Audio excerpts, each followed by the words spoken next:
Om Thapakaya cha dharmasya sarvadharmaswarupine avatara varishtaya Ramakrishnaya te namaha. O Ramakrishna, the establisher of the eternal religion, the embodiment of all religions, and the best of all incarnations, we salute thee. In the last reading class, we left at page 550. We shall continue today from there. And we may remember that Sri Ramakrishna's Bhavamukha mood was discussed in detail there. And the author had come down to narrate one of the great incidents in Sri Ramakrishna's life. That is the incident on the 1st of January of 1886, which is being celebrated since then, more than a century almost, as the Kalpataru day, the day of wish-fulfilling tree. So we shall start reading from that part. That is from page 544 of Ramakrishna the Great Master, volume 1. It was the first day of January 1886. It was a little more than 2 weeks since the devotees had brought the Master, according to the advice of Dr. Mahendralal Sarkar, to the garden house of Gopal Babu, the son-in-law of Rani Katyayini, at Kashipur in the north of Calcutta. The doctor had said that the air in the garden quarters was purer than in Calcutta proper, and that it was possible that the Master's disease in the throat would be cured or at least alleviated if he could breathe as much of pure air as he can. It was a few days after he had come to the garden that Dr. Rajendralal Datta came to see him and administered Lycopodium 200, a homeopathic medicine. And it appeared that there was also a little alleviation of the disease. But since his coming there, the Master, that is Sri Ramakrishna, had never got down from the first floor of the house to the ground floor or taken a walk in the garden. He felt much better that day. It is on the 1st January of 1886. That day, and in the afternoon, he expressed a desire to have a walk between 3 and 3:30. We know later on that he wanted to walk on the grounds there. The devotees were therefore very happy on that day. Swami Vivekananda was then feeling an intense detachment and had given up all desires for worldly prosperity. He was then living in the company of the Master, and in order to realize the Divine Lord, he was practicing various spiritual exercises according to the Master's instructions. He used to kindle a holy fire under a tree and pass nights in meditation, japa, reading, and other devotional exercises. A few other devotees also, such as the junior Gopal, Kali, and others, brought the necessary articles for helping him in sadhana. That means fetching faggots and things to ignite the fire, etc. And they themselves practiced it according to their capacity. The lay devotees could not always remain with the Master on account of their various worldly affairs. But whenever they had an opportunity, they came to the Master, made all arrangements about the food and other necessaries for those who always remained busy in the service of the Master, and sometimes stayed there for a day or two. As it was the New Year's Day, offices remained closed and many devotees came to the garden house. It was 3 p.m. Dressed in a red bordered cloth, a shirt, a thick wrapper, also with red border, a cap covering the ears, and a pair of slippers. The master came down slowly from the first floor with Swami Gautamananda and he entered the hall downstairs, observed it closely, came out of the western door and started for a walk in the garden. Some of the lay devotees saw him, thus going for a walk and followed him with great joy. The young devotees like Narendra were then sleeping in the small room adjacent to the hall. It was 3 p.m. afternoon. Why were they sleeping? The reason is given here. As they were fatigued on account of keeping vigil the previous night. Previous whole night they have meditated. Therefore they taking a little rest.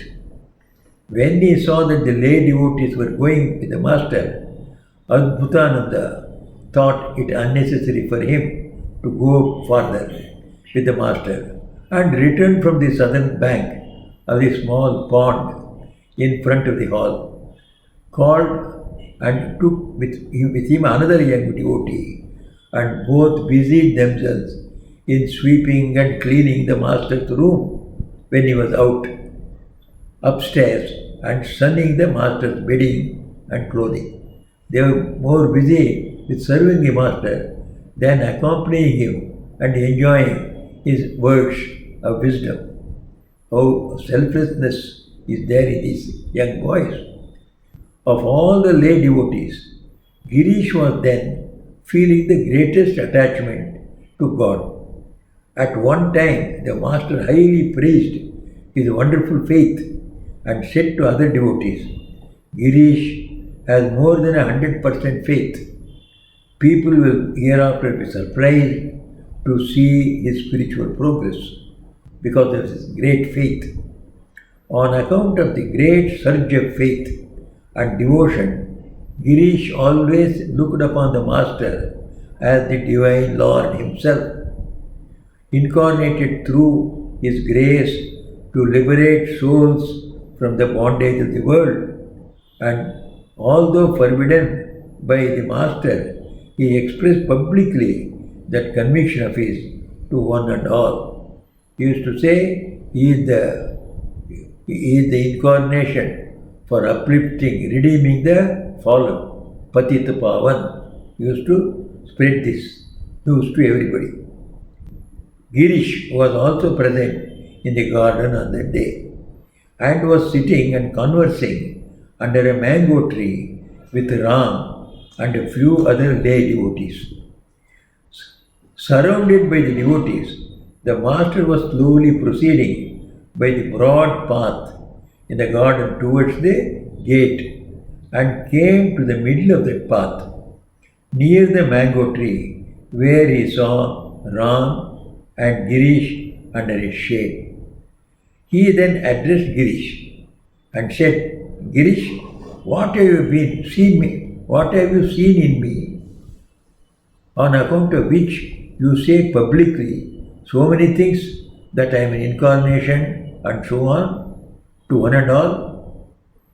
Although Girish was so abruptly questioned, his faith remained unshaken. Hurriedly and with overflowing adoration, he stood up, came to the path, knelt down at the feet of the Master, and with folded hands said in a choked voice, what more can I say about him, whose glory even Vyasa and Valmiki in their immortal epics and Puranas failed miserably to express even a fraction of it. Hearing Girish's words of such wonderful faith, the Master had horripilation all over the body.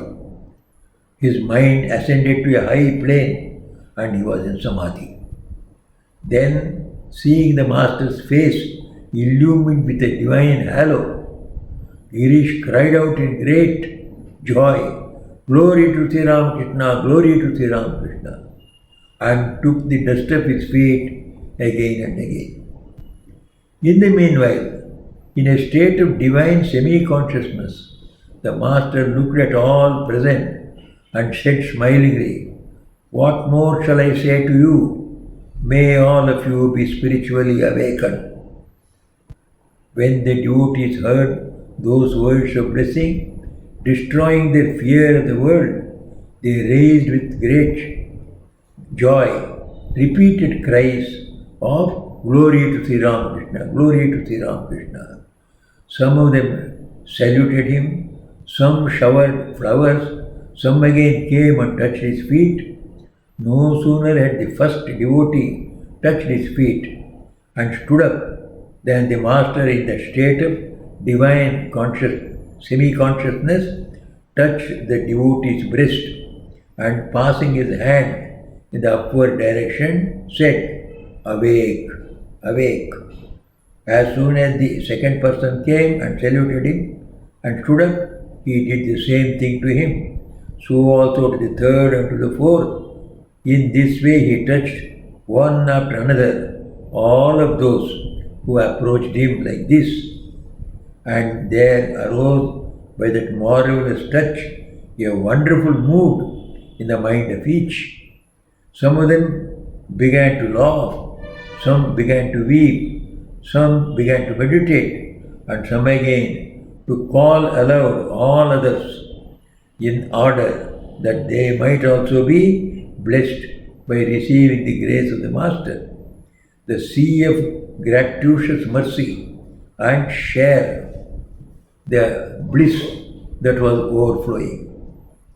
The noise and cries were so great that some of the devotees who afterwards became monks got up from their sleep and others gave up the work they were engaged in. They came running and saw that all the devotees stood surrounding the Master and were behaving like madmen on the path in the garden. And as soon as they saw it, they knew that it was the same divine play of the Master, which under the influence of the divine mood he had enacted for his special devotees at Dakshineshwar in order to bestow grace on them that was now being manifested and enacted for the good of all on that occasion, so that all might receive divine grace. Already Sri Ramakrishna had bestowed his grace like this, but on a few people. But here is a huge number of 30 to 32 people. All of them were awakened in one way, in one go. Hardly had the devotees who were monks in the making came when that state of Master changed and he was in normal condition again. So he assumed his normal mood. It was known on inquiry that the devotees had wonderful experiences and visions. One felt bliss and a sort of intoxication such as is produced by smoking hemp. Another, an unknown power creeping up within his body with accompanying bliss.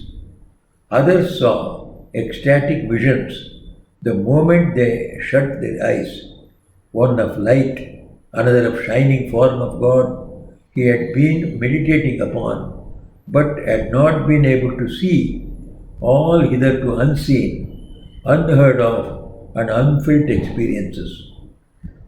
The touch of the Master had created all the spiritual moods in them.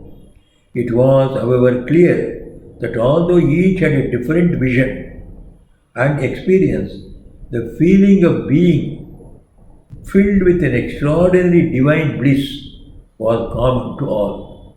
All felt of the divine power that was being awakened inside them, and they were experiencing bliss and bliss alone. More than this, each felt that the extraordinary mental change or experience was brought about by the transmission of a superhuman power by the Master. So they all felt it was the Master's power that had transformed them. There were only two of the devotees present whom the Master did not touch, saying not now. And it was those two only that considered themselves unfortunate and felt dejected on that happy occasion. The footnote says, afterwards the master touched these two also that way. So they were also blessed. So all the 30 to 32 people were all in ecstatic bliss of spirituality. Another fact stands out from this, that it was not at all certain when the divine power would graciously manifest itself through the master to anyone. It is also doubtful whether the master himself could have known or understood this, his normal consciousness. So when he was normal, perhaps the author says, master himself may not be knowing that he would bestow this special grace. That is, of course, it depends upon how we look at it. Because being all-knowing Lord, he will certainly should be knowing everything. This also would be part of his sport. So, the wonderful power of changing people by touch, by a wish, by a look was manifested through these great incarnations, and that was demonstrated by Sri Ramakrishna. But it is important to note that the master could become a great instrument of the universal I, that is God himself, or the Divine Mother in manifesting power only because he could give up completely the unripe or limited I. That means the ego. Completely when ego is erased, you would get into that mood.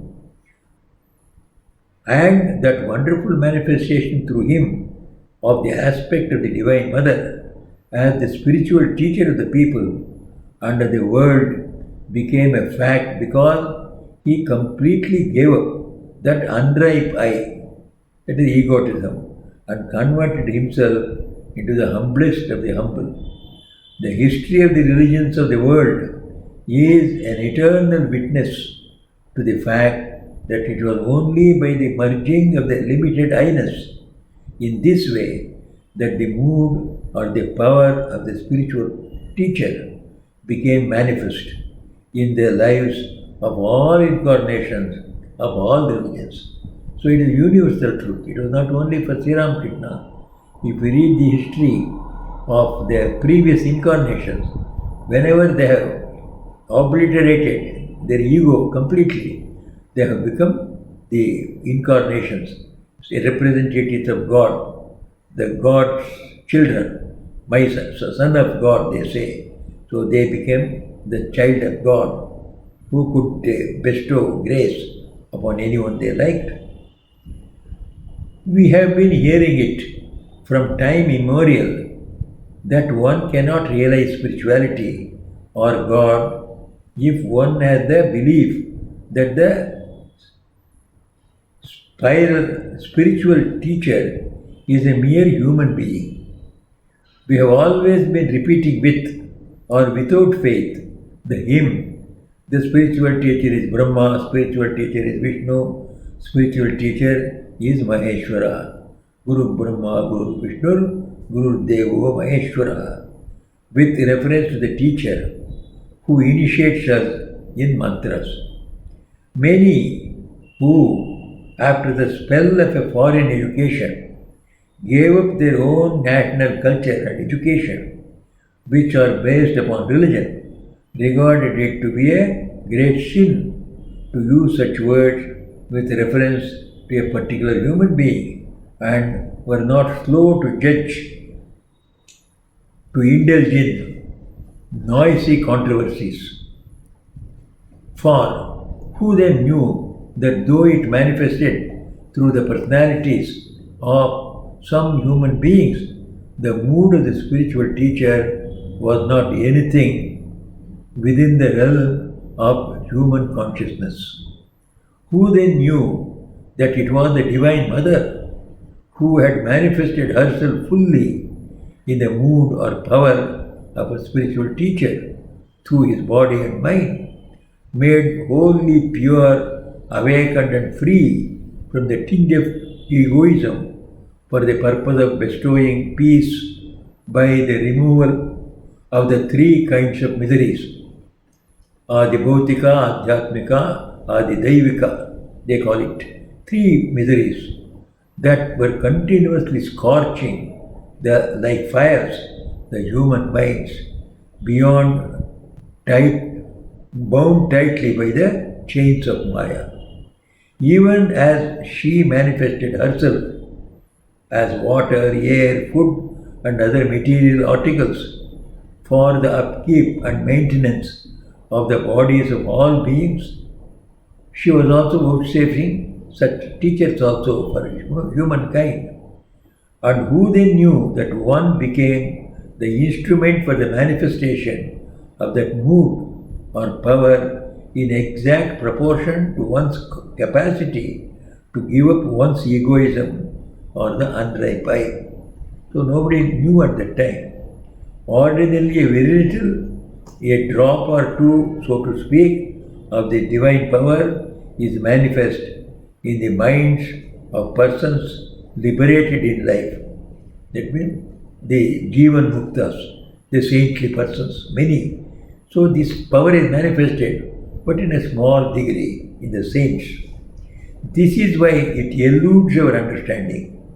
But when, through an abundance of good fortune, one witnesses the wonderful Leela of the divine power in Krishna, Buddha, Chaitanya, Shankara, Jesus, and other incarnations of the past, and in Sri Ramakrishna in the present age, one feels in one's heart of hearts that such manifestation of power does not belong to any mortal man, but to God Himself. Then alone do the scales of the dross and delusion fall off from the eyes of those who suffer from this world disease and seek the truth wrongly. Then they cry out in an outburst of joy, O Master, thou never art a man, thou art He. Therefore we see that the Universal Mother, who manifested herself as the exalted divine power, removing all kinds of impurities due to spiritual ignorance from the human mind, is what is called the mood or power of the spiritual teacher, the Guru Bhava or the Guru Shakti. It is this divine power, Shakti, which the scriptures speak of as the spiritual teacher and call upon man to pour out his heart's faith, reverence and adoration at her feet. But the human mind that is conversant with the gross world only and is just learning the first lesson in devotion and reverence cannot, of course, love a bodiless, intangible power. And it is for this reason that the scriptures advise us to look upon the person who initiates us into this life, divine, as the Guru, and to have a devotion to his personality, which is induced by the real divine Guru. Therefore, to those who say that they may have reverence and adoration for the power manifesting as a spiritual teacher, but that they refuse to bow their heads in reverence and devotion to the body through which that power manifests itself. To those, thus making a distinction between the power and the medium of its manifestation, our reply is a grave warning that they should not fall a prey to self-deception by discriminating between the unseen power and its seen medium of manifestation, and by paying homage to the unseen to the neglect of the seen. The difference itself is as difficult as that between fire and its burning power. And as to the fact of adoration of the unseen and the unknown, the least said, the best. How can one of the two be adored and the other rejected? A man who loves or admires somebody feels special attachment for even a trifling thing used by his beloved. He considers even a flower touched by him, or a piece of cloth worn, or a small thing used by him as sacred. The very ground on which he treads is regarded by him to be very dear and precious. Does it need to be explained that he will have a natural reverence for the body through which he accepts his worship and bestows grace on him? Those who say so do not understand at all what is meant by the mood of the spiritual teacher. Again, one who has true devotion to that power cannot but have devotion to the body, the receptacle of that power. The master used to illustrate this point by citing the example of Vibhishana. He said, at one time, long after Ramchandra passed away, a boat sank and a man was thrown by the waves on the coast of Sri Lanka. Vibhishana is immortal and has been ruling over Lanka through the 3 cycles of time since Ravana's death. The news reached him. The mouths of many of the Rakshasas in the assembly began to water at the news of coming of a dainty morsel, the human body. But this brought about an extraordinary mood in Vibhishana, the king.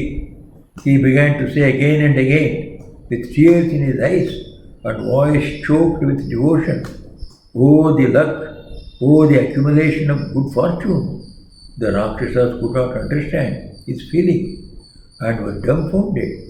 Vibhishana then explained, "Is it a matter of little fortune that after a long time I shall get today the opportunity of seeing a human body, such as the one in which my Ramachandra set his foot on Lanka and blessed me? It seems to me that Ramachandra himself is coming in that manner." Saying so, the king came to the coast with all his ministers, courtiers, and other nobles and took the man to that place with great love and reverence. Then the king seated him on the throne and together with his family began to serve and worship him like an obedient servant. He kept him there at Lanka for some time and made presents of jewels and other precious articles, bade him goodbye and sent him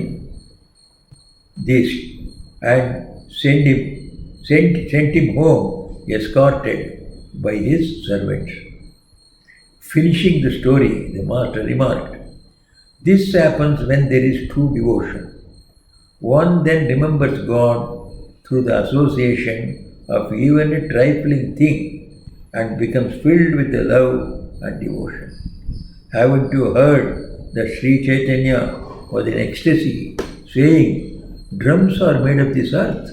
One day, while he was passing through a certain place, he was told that people of that village maintained themselves by making and selling the drums that were played at the time of singing the Lord's name. As soon as he heard he exclaimed, 'Ah, drums are made of this earth,' and saying so, he immediately passed into ecstasy and lost normal consciousness. For there was the association. Of this earth, drums are made, the drums are played at the time of singing the name of Hari. That Hari is the life of the lives of all, more beautiful than the most.